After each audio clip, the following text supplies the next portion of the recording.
welcome to the pilot episode recording of Inside the Podcaster Studio. I'm Mike Urban, and today we're going to interview two well-known podcasters, Aidan and Nika Howard. I'm waiting for them to arrive, so I think I'll just make sure my script is tweaked and everything before we start. Come in.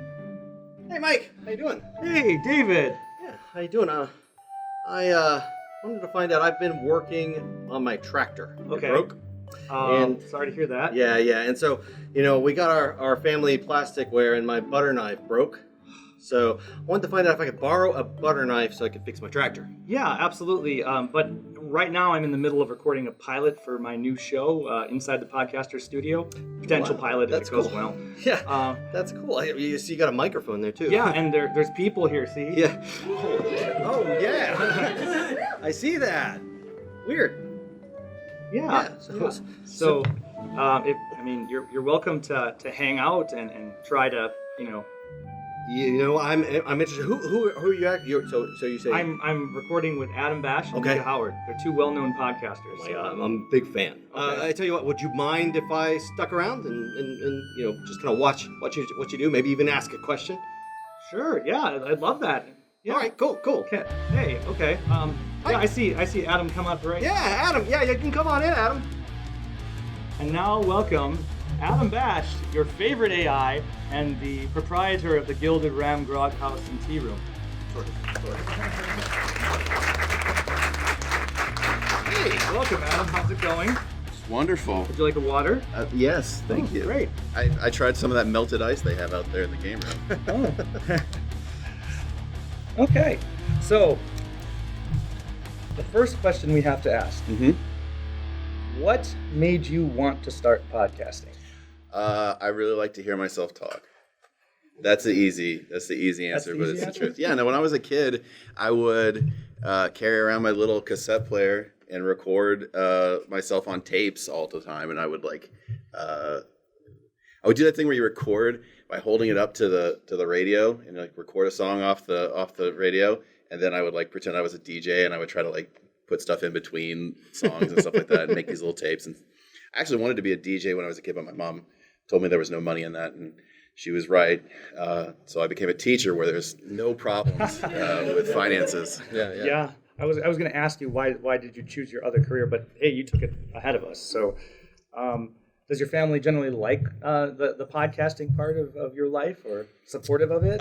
Yeah. I mean, it causes problems. I mean, it's a part-time job on top of my full-time job. So I've structured it now where most of the intrusiveness of because Sayer is a much more intrusive podcast than Brute Force is. Brute Force, we get together, every couple weeks and sit down and play a game with my friends.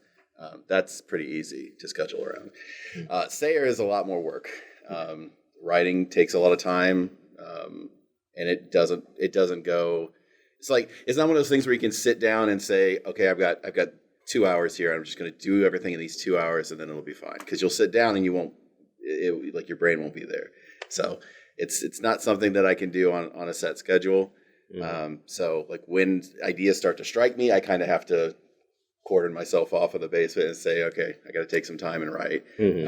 But I think it's now that it's turned into something that is. That has a paycheck associated with it, which when I started podcasting, I didn't think was ever a possibility that people would pay for a podcast. There's not a lot of money in podcasts? Well, there was none when I started. Now it's I could consider it an actual part-time job, and so that really helps. That's cool. You could justify it to the family a little better, I think. Do you have any family that listen to your shows? No. It's such an uncomfortable conversation to have with even people I barely know in real life, because I was at dinner with one of my wife's friends and her parents, and they were really interested in it, and it's they're in their 60s, I think, and didn't have any idea what a podcast was. So at first I was just trying to say, it is easy to compare it to a radio play, which I'm sure dated even them to talk about radio plays. But And so I kind of explained it like that. But then they're like, oh, what's it called now? And how do you spell that? And I'm like, no, thanks. No. There's some real gross stuff in there that I would prefer people in my real world just not like look at, like sitting down and having a conversation and them thinking, oh, remember that episode where you had somebody carve off their own flesh? No, let's not talk about that one. I can't imagine your search history. Yeah. I get that one a lot. Yeah. So I've got one. So at what point in your podcast career did you decide that, hey, this is what you want to do? Yeah, I mean, I had some weird, just like for funsy podcasts at the start. And then I did a longer term video game related podcast at a time when everybody was doing video game podcasts, where it's just like you and your friends are excited about video games. You sit down and you talk about video games, you record it, and 3 people enjoy listening to that. I didn't really get into it a lot until it was actually not until after I stopped doing Sarah. Like even when because I took a couple years, about a year and a half actually, off after we'd done the first 4 seasons, and things had changed around a little bit. When I started it, I had other people that were writing it with me. Nika was writing it with me. Ashley Shadowbrook, Jonah, who is here, writing it with me, and it was awesome. And then eventually, like, it didn't fit into everybody's life as much anymore, and it's such a difficult thing to write something like that and not have like a ton of time to get together and bounce ideas off each other. So I started writing more and more and more of it, and eventually it kind of got to be too much for me for a while. So I took about a year and a half off of it, and in the time that I stopped, like, it got much, much more popular. So I would say that my suggestion is that everybody should quit podcasting for at least a year and a half. Working on that. And then all of a sudden when you come back, apparently people will enjoy you. Yes. So how was that when you took the time off? Did you like hear a lot from fans? And Yeah, well, right when I stopped, I got a lot of response right when I put the finale out there, and I didn't really advertise it as a finale because you rarely in media get the opportunity to present an ending point and take the audience by surprise that that's the end. I realize the reason that doesn't happen very much is because most of the time people don't like that. People don't. People don't seem to super enjoy when you're like, guess what? It's over. Yeah. Gotcha. Yeah. But yeah, it was nice. I heard a lot from people that had a lot of nice things to say about the show. So you've been on, like, since Sayre, you've been on 4, I would call major podcasts. You've done Sayre, Brute Force, which is your other major podcast. You've done Fistful of Pixels. Which is an interesting one. And several Drunks and Dragons appearances. Yeah, I was on there a couple times. Yeah. So let's talk about Fistful of Pixels. Okay. So, I mean, are those still out there? Can people still get them? I don't know. Maybe. Yeah, possibly. Okay. I assume they're all on the same. I'm sure you can still get them. They're probably still on the GeeklyInc servers somewhere. Okay. So I don't know if you guys have heard about it. I mean, but basically, it's a show where Adam and Mike Bachman and Taylor made up fake video games based on suggestions from other people. Yeah. So people would submit suggestions for titles of video games, and then we would sit around and we would goof on what that video game would be. Yeah. It's pretty fun. What would be your favorite memory of that? There was one where somebody had submitted the game called Girl Fight. And so then we talked a little bit about what the game Girl Fight would be. And then I ended up, after we were done, I went and I created a theme song for Girl Fight. And I sent it to Mike, and he's like, "I hate this, but you put so much work into it. We have to put it at the end after the credits." So, the Girl Fight theme song is probably my favorite part. Awesome. All right, so here's one for you. If you could do 100% podcasting professionally and quit your day job, would you do it? No, I wouldn't. I enjoy teaching too much. I feel like there's as fun as podcasting is, and there is a sense of fulfillment that comes from creating things. It's definitely something I wouldn't be able to stop doing that, but I also can't stop teaching. I feel like there's much more good that I'm doing there than in the podcasting world. Yeah. So we have an audience question from one of you I'd like to read. This is from Megan. Megan, if you want to give us a wave so we know who you are. Hi, Megan. She says, in Season 1, Episode 6, an agent from Earth tried to get to Typhon. This is about Sarah, obviously. What does Earth know of what's happening on Aerolith, and why would they want to smuggle a spy up there? So they know next to nothing about what happens up on Typhon, which is why they want to smuggle somebody up there, because they want to find out information. Because Aerolith thrives on the disconnect of communication, the fact that people on Earth don't know what's happening on Typhon. They can be sold a bill of goods of it's wonderful, it's a great situation to be up there on a moon. You'll love it. Come on, it helps recruitment to keep people kind of not in the know. And I mean, I would think that any corporation that size, to the point where they have basically their own moon, would be seen as suspicious to any world governments. So Amazon Dynamics? Yeah, pretty much. Pretty much. Speaking of which, the board of Aerolith is mentioned a ton. And I'm wondering, where physically do they exist? Are they on Earth, or are they on Typhon, or is there a big presence of Aerolith on Earth still? Not really much of a presence on Earth. It's mostly recruitment centers, so it's a lot of HR. There's a lot of HR. So some of them are probably at the conference next to us. Probably, yeah. The board it's fun to have a shadowy, nebulous, thing behind all of the decisions. I think if I trotted them out and humanized them in any way, shape, or form, it would ruin what they're there for. Very, very early on, I wanted to leave open the potential that they weren't even human. It was just aliens, right? But I never ended up going that direction with it. It was more fun to make them actual people, the worst of all creatures. See, what's the most difficult part of professional podcasting? What would you say? It's time management is the most difficult part for me. I don't have time management skills. It's super important to be continuous and to get something out at a specific time, ongoing. I've gotten worse and worse about that as I've gotten more and more popular, I guess, because it's easier to shrug your shoulders at it. But yeah, this just being able to figure out when you're going to write, when you're going to record, when you're going to edit, when you're going to post it, it's that's the tricky part. Yeah, and is it difficult as far as arranging everyone else's schedules as well for the recording times? Yeah, with Brute Force, that's tricky. And the only reason that when I started Sayer, the only reason I even went with it in the first place, because I had kind of gotten out of podcasting at that point, was because I knew it was something I could do myself. Yes, I knew that I could sit down with a microphone, no matter when the time was, and I could write when I could write, and I could record when I could record, and I didn't have to depend on anybody else's schedules to line up. So Brute Force is trickier to schedule. We're all pretty busy people. Pat's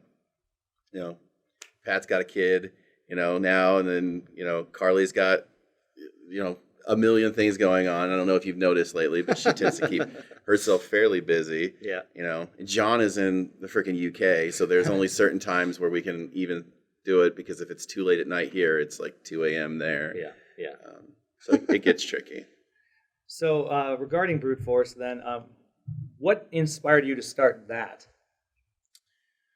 I don't know. I'd probably Greetings Adventurers now. It was a lot of fun when I did guest on that show a few times, and I'm like, this is pretty cool.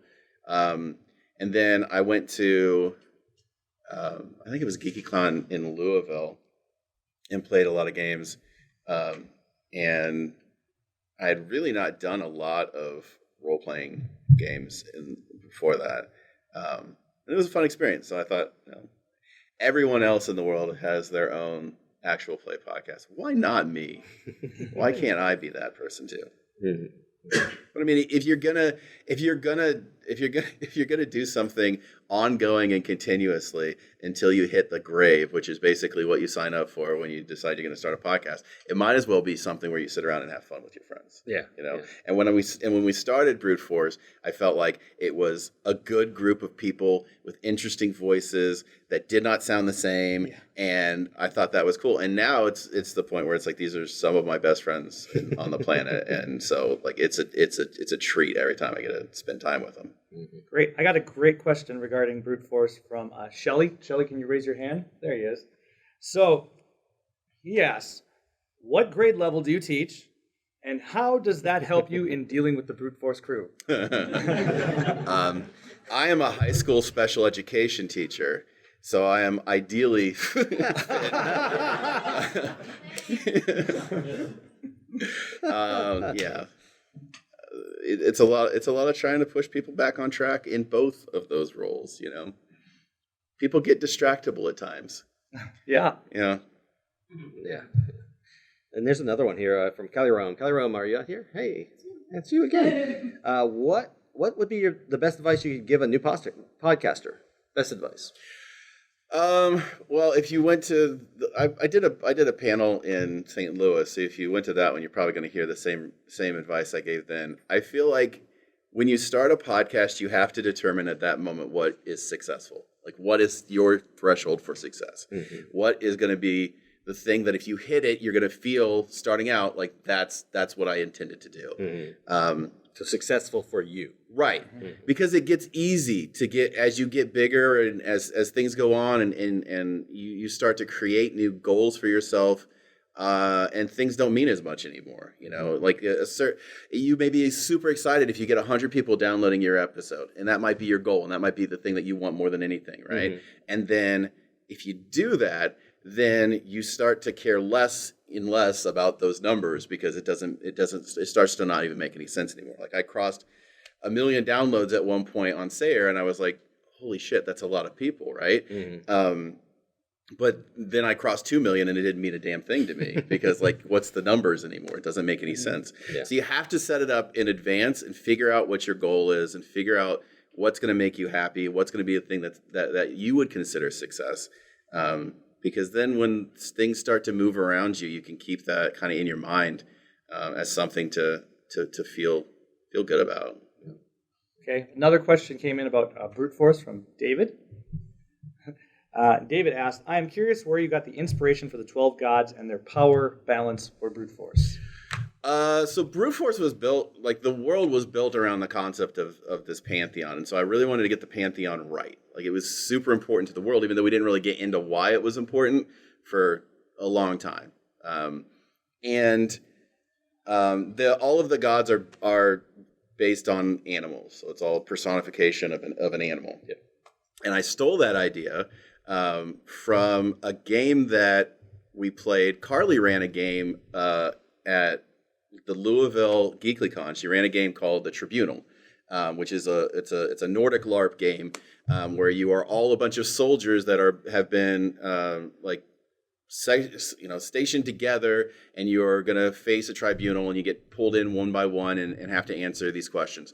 And whoever made that game was very intelligent because they named all of the characters after animals. Okay, because you have in your mind these concepts of what these animals, what some traits of these animals, right? If I say something's a rat, you understand some things about rats come to your mind. If I say that something is an ox, you have things in your mind that you would associate traits for oxes, right? So even though the characters in that game are not literal rats and oxes and wolves, and the fact that you know things about those things, it makes it so much easier to understand the role you're supposed to play and how other people would interact with you. There's a character in that game that's called the cat, and there's a character in there that's called mouse, and you can feel like when they're interacting, there's expectations built into that. Yeah.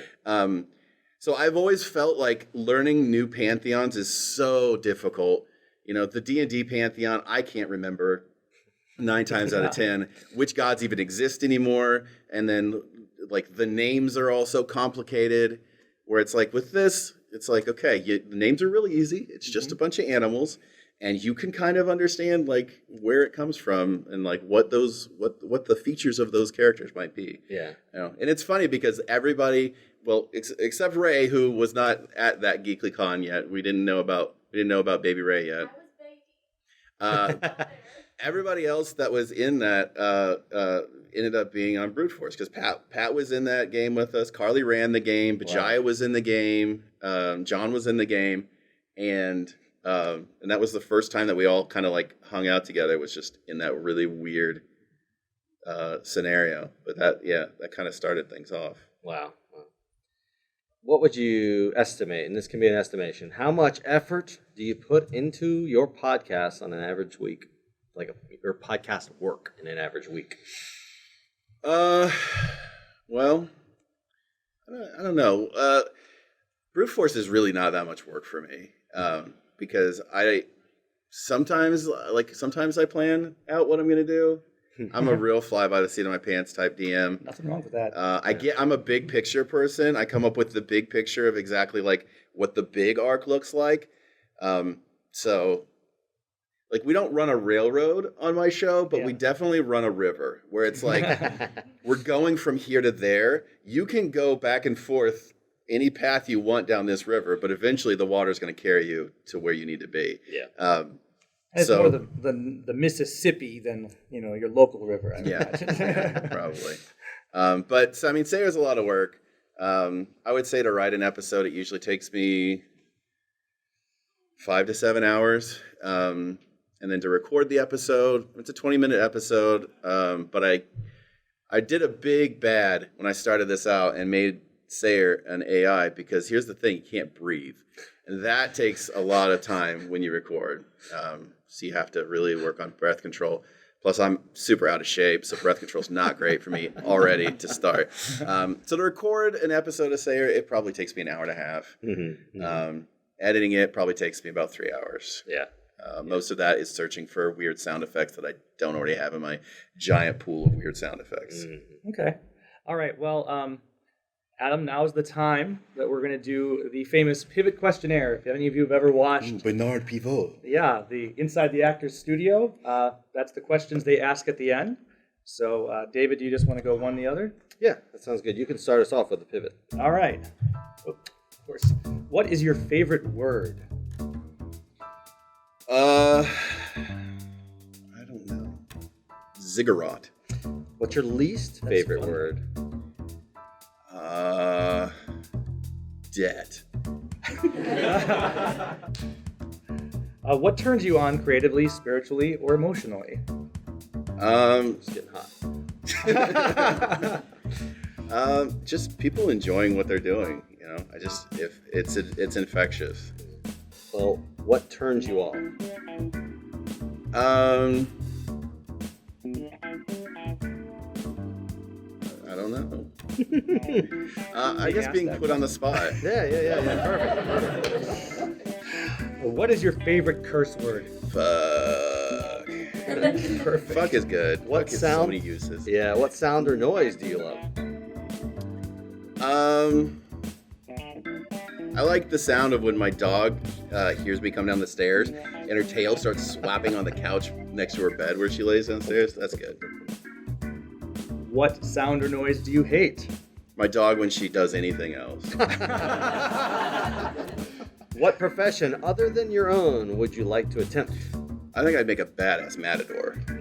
So, like I would... You have the look. Yeah. You could do it. What profession would you not like to do? I don't want to be a matador. So, I just think I would make a good one. I wouldn't want to do it. So I would be real conflicted about that day. All right. So, if heaven exists, what would you like to hear God say when you arrive at the pearly gates?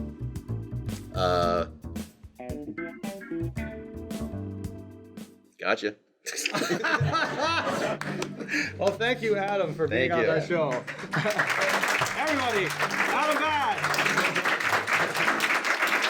Thank you very much. Yeah, That went pretty well. that did go pretty well. I learned a lot. It was very insightful, and Thank you. thanks for letting me sit in on it. Would you mind if you could do the intro, but would you mind if I kind of started off with Nika when she got here? Yeah, sure. I think I see her coming up now. Awesome, cool. Yeah, well, come on in, Nika. And now welcome a woman who has never heard a podcast she didn't want to be on. I love them all. Nika Howard. I'm taking over. You're a wizard. I would offer you a water, but Adam took it. And you have one. Yeah, it's water. It's fine. This is a pilot. The pipes are not good. No, they aren't. All right, Nika.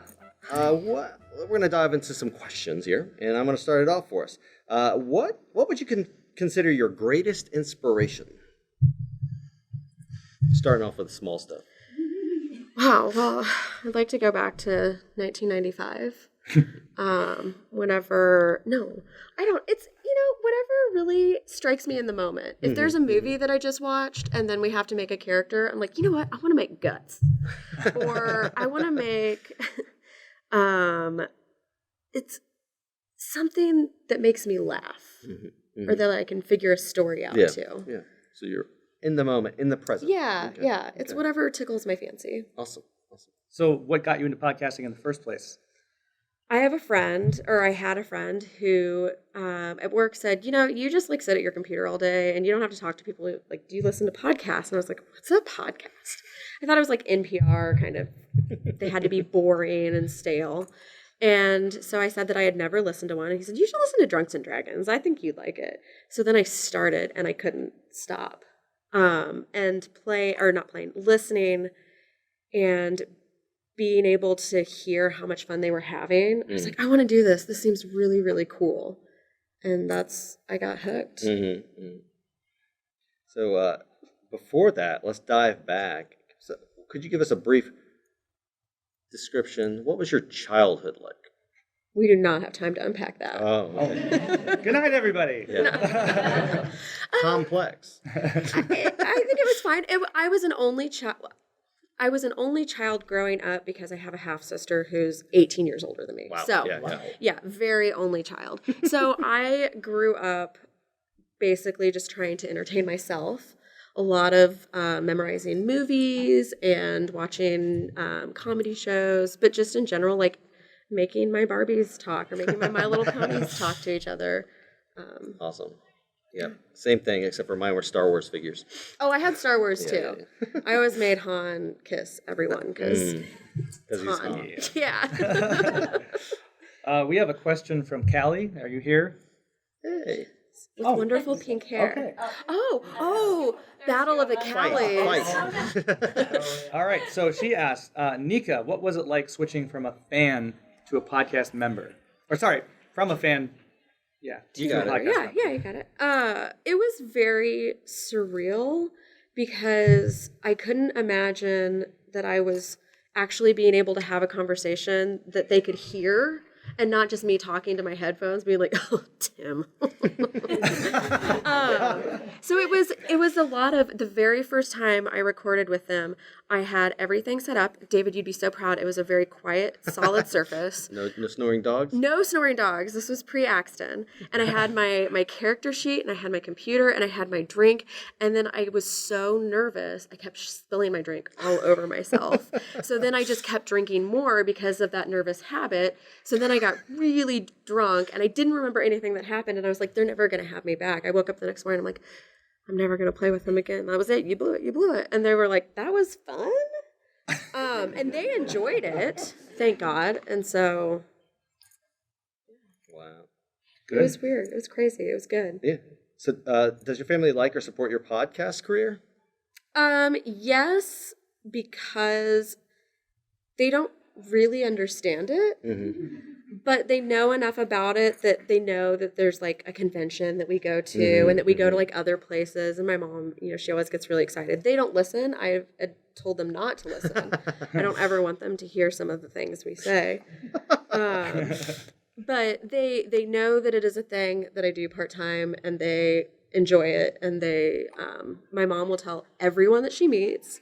if they are at Home Depot or Outback. My parents love chain restaurants, so Longhorn, anything like that. My mom will just be like, "My daughter is on a podcast," and she has a little card that it's written on, so she gives it to them. I'm just like, "Mom, you're too much." Yeah, and those places sound like the right audience for. Yeah. Yeah. This episode brought to you by Subway. Eat fresh. So you are a very prolific podcaster. We were joking about that earlier when you came in, but so I'm just going to list all the podcasts that I know of that she's been on. You can tell me if I missed any. I think there is Highly Illogical. Oh, all right. Okay. So we will add, we'll start with Highly Illogical because she just said it, so I don't have to remember it in a few minutes when I get through this whole list. Greetings Adventurers, Wintercrest, Random Encounters Dark Blades, Random Encounters Norhall, Love to Hate, Dreadful Thoughts, Sayer as a writer, and I think you did voices too, didn't you? Yes. Yeah. Yes. Frequent guest on Transformation Sequence, and a guest performer and guest on Sacred Cows Tonight. Mm-hmm. No one knows that one, so. She also I do did a voice for Tales from the Foaming Tankard. Yeah. And Brute Force. Yes, I was on one. Okay. We're just going to have everyone Anyone out else? yelling. Yeah. So of that, could you pick two favorite podcast moments and maybe pick ones that people wouldn't immediately think of? Oh, wow. Or you could pick one that people immediately think of. It's fine. I'll pick one just because I think it is something that was just a moment that really meant a lot. Whenever Harper died, I was devastated. It was one of those things where we were having fun and we weren't putting the pieces together that Michael gave us, and then it happened and we're like, no. And so that was just that was a very real reaction, and it was a sad, but it was, I think, a good story moment. It made for a good story, and that's what I enjoy about doing real play stuff. And then another one. Oh, sorry. Windows. I feel like it's what is coming up on Wintercrest. Ooh. So I don't want to give too many spoilers, but it's a moment that was unexpected for Tara and the rest of the people that were involved. And it was fun. It was a very fun moment because it was unplanned. Again, all of the emotions and reactions were genuine, and it does things with the story. Yeah, and if you want to preview without spoiling anything, they said it earlier in their Wintercrest panel. Tara looked genuinely distraught, and Will took a picture of it, and it's going to be in the podcast art, from what I understand. Yes, yeah. So I do have one that came from Slack, from Meg, again. She asked, how did the relationship between Jayla and Aludra happen? Did you talk about it beforehand, or was it just kind of organic? Kind of both. We had kind of talked about that we were not opposed to having a relationship in character, and then it was something where I think the conversation came up because the way that Jennifer was playing Aludra and the way I was playing Jayla, they just kind of meshed really well together. They had a really good chemistry. So we were noticing that, and then we thought, well, what if this did happen? What if this was a thing? So then once we decided that they were going to have a relationship, we started planning more what would happen with this, or what would happen during that 5-year break that we had, and we knew that we had to have something that was tension. And so we were writing stories to each other oh, this should be really good if this happened, and they were heartbreaking because there's stuff where Jayla basically abandons Aludra because she loses her identity and she doesn't know what's going on. And so then I think it's fun to have a history between those characters that isn't just fun and happy, but it's good and tragic, and we'll make it. I remember editing that one and going, all right. Let's see. I've got one here, a real one. So, if you could do 100% podcasting professionally and drop your day job, would you do it? Yes, if asterisk. It was a stable income. That is the only thing that I would say holds me back from trying to just quit my job now. I love my job now. Yes. But I love podcasting. I think it's so much fun, and I think it's a really good creative space where I've learned a lot and I've gained a lot of friends, and it's just been a very overall good experience. And if I could get paid to do that, that would be even cooler. Very nice. Okay. We have a question from another David, again, right over there. Hey. He said, your RPG characters had a lot of weird, interesting, deep aspects to them. What is your favorite source of inspiration for them?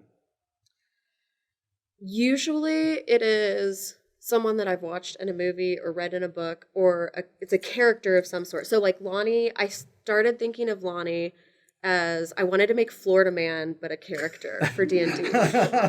And so Lonnie's backstory is a literal, I sent it to Michael, it's just a police report of her being arrested. And so then whenever we started playing, it started morphing, and that's whenever I really got into the Flash.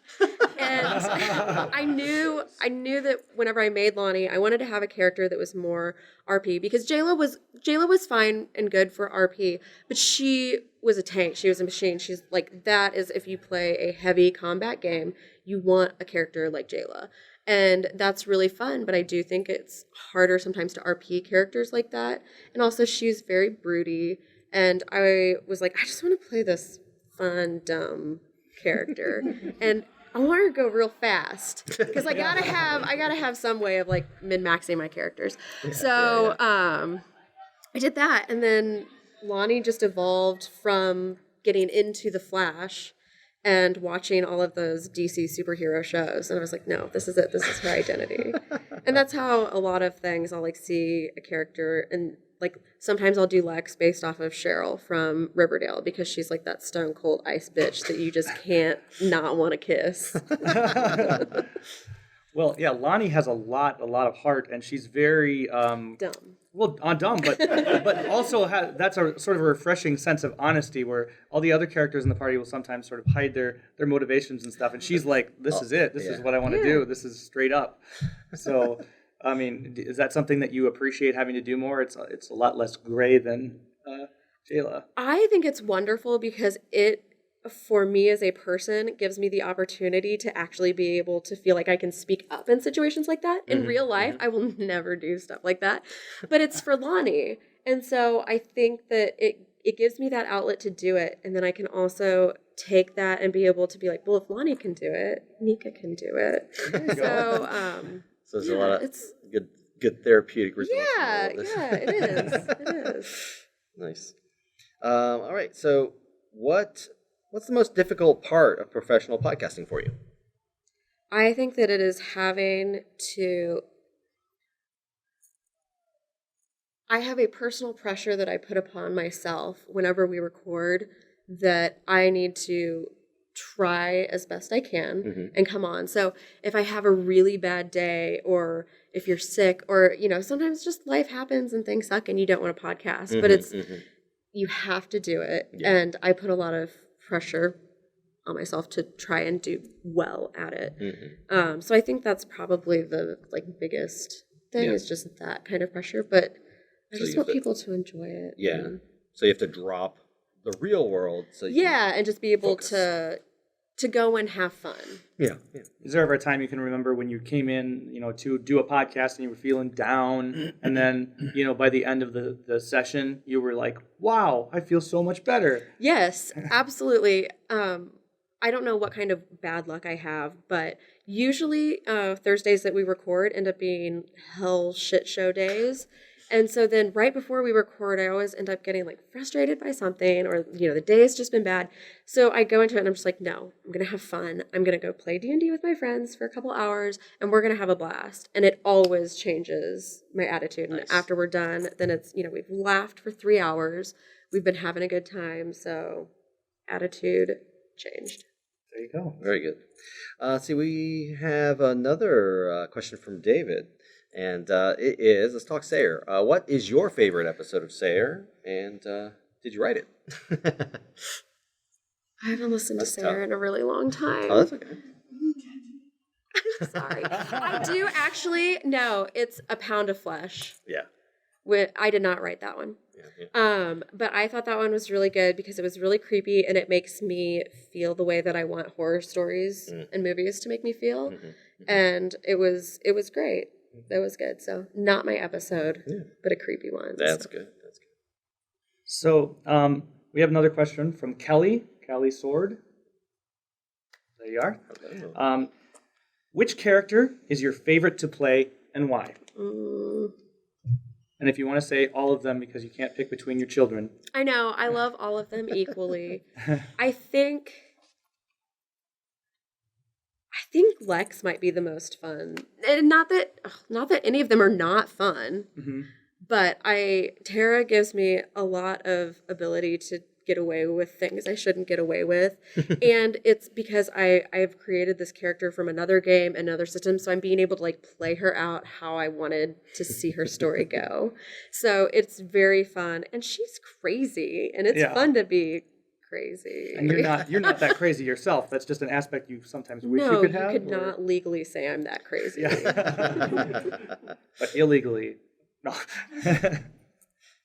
Will we ever see you DM as a podcast? That's a question from Megan. Maybe. I get very anxious doing it because I don't think I'm good at it. So I have a campaign or not a campaign. I had a little like horror story for the gang that was in 3.5, and that didn't work. But I like the new Descent into Avernus.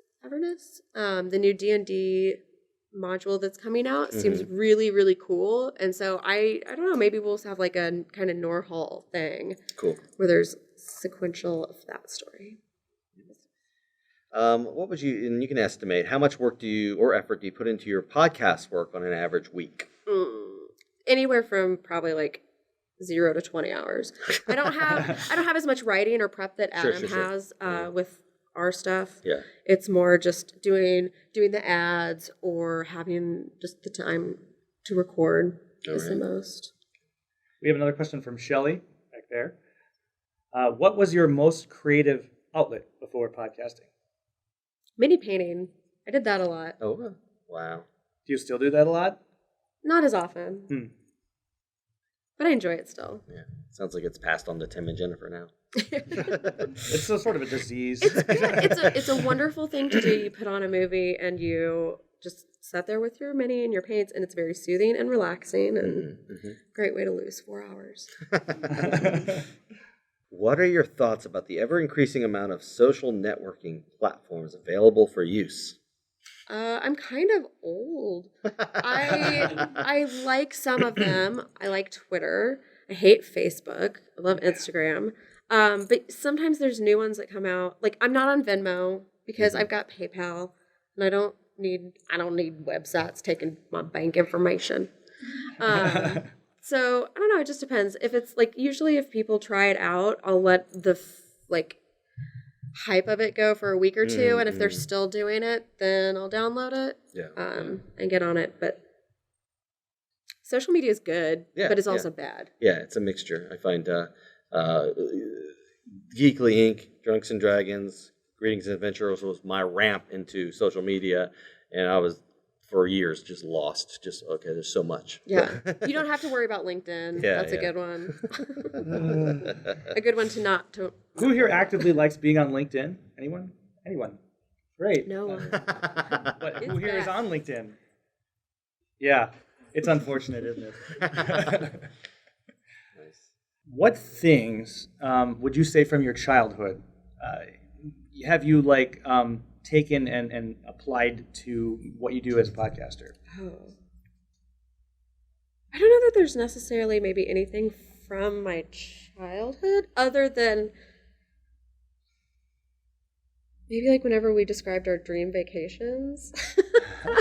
Most of things that I pull for characters are just different traits from myself or different traits or attributes or personalities that I haven't played before. I don't know that I would necessarily have anything specific I could think of from my childhood though. With role playing, and we'll just stay with Dungeons and Dragons. Do you have any favorite races and classes? I love an elf. And I usually like to play fighters. Because magic can get really cumbersome at high levels especially, and fighters are, what they do, so you can just get your stuff ready. You have it to the DM, say blah, blah, blah, this happens. And then I like very efficient turns. Yeah. Okay, we have a question hot off the press that came from Adam Bash. Thank I you. think you know who Thank he you. is. When will you apologize for getting McDonald's onions all over my room at the first GC? Never. Because Tell us a story. The first Geeklycon, Nika loved McDonald's cheeseburgers with extra pickles, extra onions, as much as present day Nika loves Taco Bell. And so that was all I ate every single day. The McDonald's was right next to the hotel, and I ate cheeseburgers with extra pickles, extra onions. And the second night, Adam decided to have a party in his room, and I brought with me cheeseburgers with extra pickles and extra onions.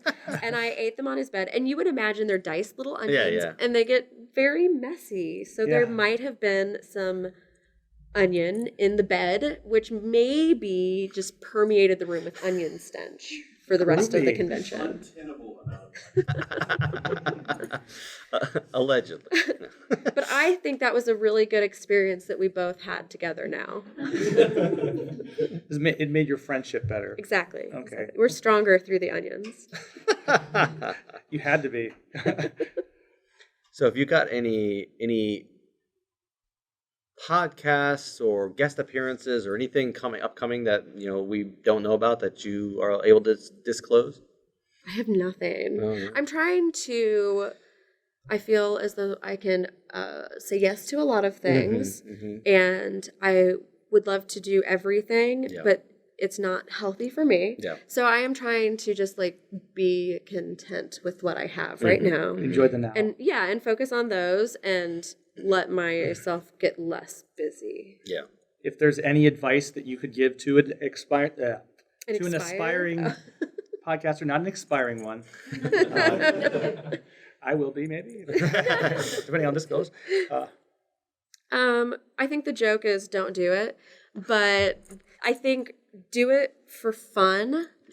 Don't go into it thinking that you will make money or anything, because there's a million podcasts and you never know. It really is a luck thing as to kind of what gets popular and what happens with each show. But just have fun with it and do what is best for your group, and just do it for fun. Do it for entertainment. Do it for yourself. What was your favorite podcast guest spot on a show that wasn't your own? Yeah.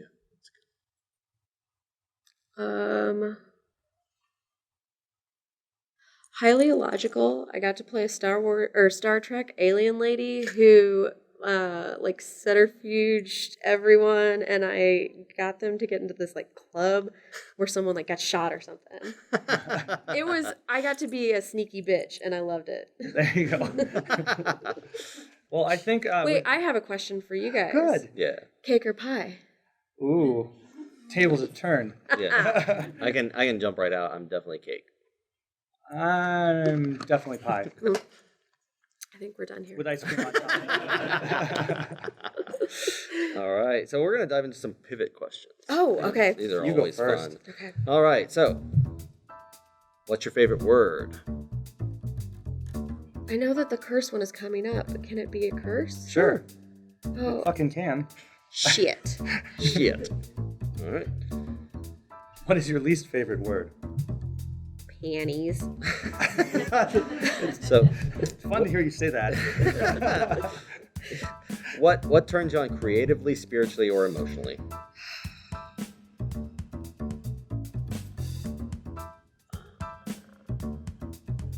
Humor? Well, okay. Okay. What turns you off? Narcissism. What is your favorite curse word? Shit. Shit. What sound or noise do you love? And if you want to make it, that's fine. This is really dumb, but sometimes I walk around my house and I go, oh, oh, oh. And it's real stupid, but I love to make caveman noise. There you go. What about a sound or noise that you hate? Wet suction. Ooh. All right. What profession other than your own would you like to attempt? Marine biologist. Nice. Cool. What profession would you not like to do? Brain surgeon. All right, and the very No, child care provider. Yeah, that fits. That fits. Not bad. All right, and the final question. If heaven exists, what would you like to hear God say when you arrive at the pearly gates? So I actually, as a child, used to think that whenever you died and went to heaven, God gave you one wish, and my wish was to be a mermaid. So I want him to look at me and say, Nika, what color tail you want, girl? And that's it. Thank you, Nika Howard. Thank you, Nika. Thank you. You're gonna love the outro for this. Do I have to read it? No, I got it.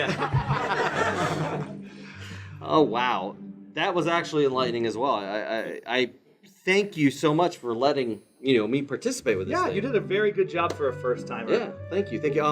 I think this might be something you might want to try and do. Some more of these things. Yeah, I think that went pretty well. By the way, now that we're done and these people will be leaving soon, I think I'll get you that butter knife. Oh heck yeah, cool. Here you go. All right, this will be very handy for the tractor. Yeah, and do you need help? I mean, I got nothing else to do, and these people figured that out that we're done. So. Yeah. I could use your help now. Actually, we'd be able to get this done fast. So I tell you what, I've got the butter knife. You can navigate with the toilet brush. Oh boy! That's it.